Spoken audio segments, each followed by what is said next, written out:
All right, this is the second problem of the homework assignment. We can see here that we've got what would have been a right triangle minus a little semicircle that's right here. So we're going to utilize a subtractive method for this problem, which is essentially the same process as that we used for problem number 1. The only difference is for subtractive method, this area that we are taking away, we're going to treat as a negative area when we perform our calculations. So our complex shape is essentially going to be broken down into two simple shapes, and so I will document shape number 1 as being the right triangle and shape number 2 as being that semicircle. And so it is a right triangle minus a semicircle. Okay. And so I'll just go ahead and quickly sketch this out again to the best of my ability and just document some key points here. And so let me go ahead and choose a different color for this.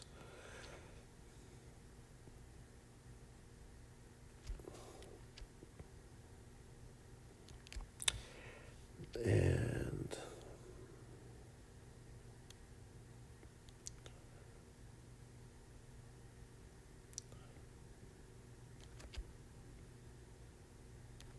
it's going to look something like that.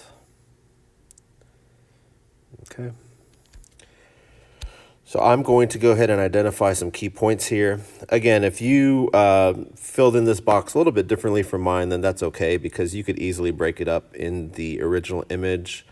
But I just want to document some points here without marking up the original all that much. This corner point right here is this one here, and that is found at 9,6. The origin is down at this lower corner, 0,0. This point right here is at 4,6. This point right here is at 0,6. And if I take a look at the difference between this point and this point, that is a diameter of 4. So that means that this semicircle here has a radius of 2 units.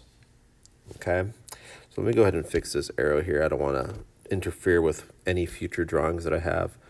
And so the radius of this semicircle is 2 units. Okay, now another thing I might want to document is where the center of this circle would have been had it been a full circle. And that is right here at this point, and I can use my original image here to identify that point, and that is going to be at 2,6. And that's important to know as well. 2,6. All right, now that I've got this done, I can go ahead and move into my calculations for area and centroid for each of these shapes. So again, this is shape number 1. This is shape number 2. So shape number 1 is a right triangle. And the area of a triangle is 1/2 base times height, or base times height over 2. So one thing I forgot to document were some dimensions. And I can see that the dimension for this here all the way across is 9 units. And this dimension here, the height of this triangle, is 6 units. Okay, we've already documented the radius of that semicircle. Okay, so now that I've got those dimensions for my right triangle, I can go back to my area calculation and my base. I always use, for my right triangles, when I have a coordinate plane, I always use the x dimension, so in other words, the leg that happens to be parallel to the x-axis as my base. So that is going to be 9, and my height is going to be 6. So 9 times 6 is 54, divided by 2 is going to be equal to 27 square units. Okay, so area of shape number 1 is 27 square units. Again, I don't have inches, feet, meters, and so I'll just have to use units here. The centroid for shape number 1. Again, it's 1/3 the base and 1/3 the height for a right triangle, but it's important to note that my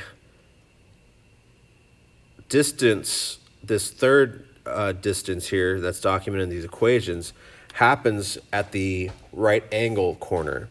And so the right angle corner is over here in this upper left corner. And so what that essentially means is that the centroid is going to be 1/3 of the way over and 1/3 of the way down in this case from this location. So what is 1/3 of 9? Well, 1/3 of 9 is 3. And so if I just put in, 9 over 3 and the height of 6 over 3, I end up with 3 and 2. Okay, but 3 and 2 is not the location of my centroid, because if I go over here, 1, 2, 3, and up 1, 2, that is right here. And that doesn't make sense as being the center of mass for that area of the right triangle there. So remember, it's always away from the 90-degree angle. So start there at the 90-degree. So what that essentially means is I'm going to go 3 units, so 2 and then about right here.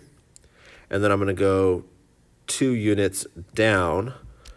So that is going to be somewhere right inside here. Okay, so that's the location of the centroid for that right triangle. So again, I go over 3 from this spot here, and I'm going to go down 2. So let's go ahead and put that back in my original. So over 3, 1, 2, 3, and down 2, 1, 2. So the location of my centroid is going to be right there. So the question is, well, what is the ordered pair for that centroid? So the x-coordinate is 3, and the y-coordinate is 4, and that's the location of the centroid for the right triangle, 3, 4.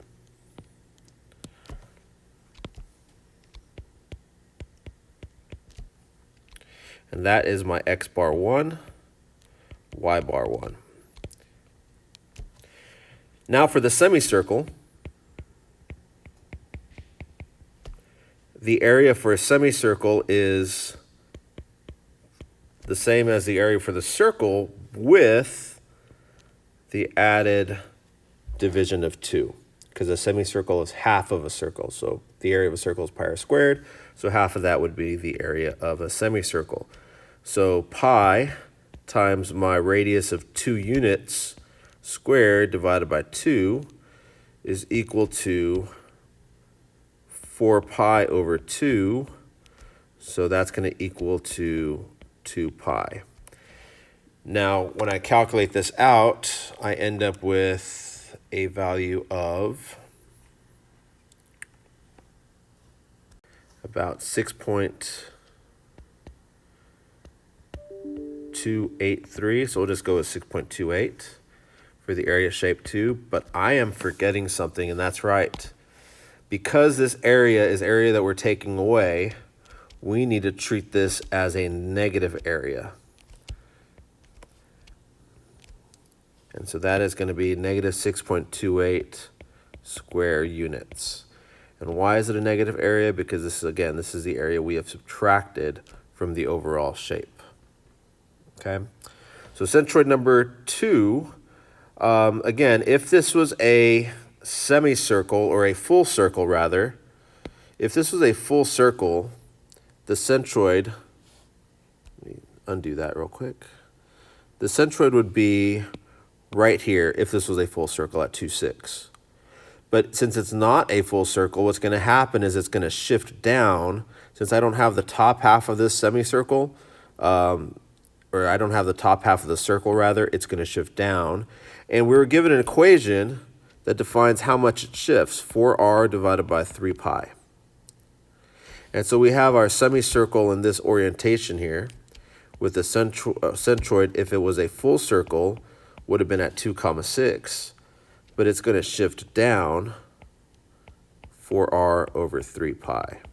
So the centroid is still going to be at an x-coordinate of 2, but what's changing is that y-coordinate. It's going to go from 6 down to this coordinate here. So I'm going to subtract 4r over 3 pi from that 6 to figure out what that coordinate is.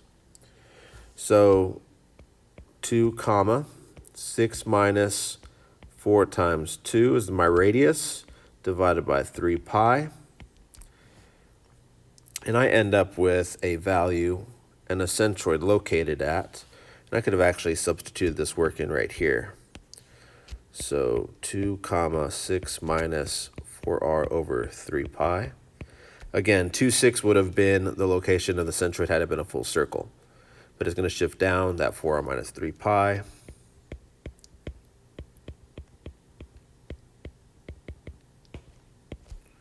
So 2 comma 5.15. So that is the location of the centroid for shape number 2, which is my x bar 2, y bar 2. Okay, now that part's not negative. So the only thing that's going to change in the subtractive method is the negative areas that we utilize to denote the area that we are removing from the part. So the location of the centroid for this shifts down to 2 comma 5.15. And that seems like a reasonable answer. So now let's go ahead and put all this together. Again, we don't have a shape number 3 here because we only need 2 shapes. My equation expands to x bar 1 times the area of 1 plus x bar 2 times the area of shape 2 divided by the sum of the areas. X bar 1 is 3. Area of shape number 1 is 27 square units. X bar 2 is 2. And the area of shape 2 is at negative 6.28. Divided by the sum of the areas. So I'm adding 27 plus that negative 6.28. So calculating this out, I end up with an x bar that is equal to 3.303. So we'll just go with 3.30. We'll round it 2 decimal places for our purposes here. And then my y bar expansion is going to be the same, except with some y's. So y1 times the area shape 1 plus y2 times the area shape 2 divided by the sum of the areas.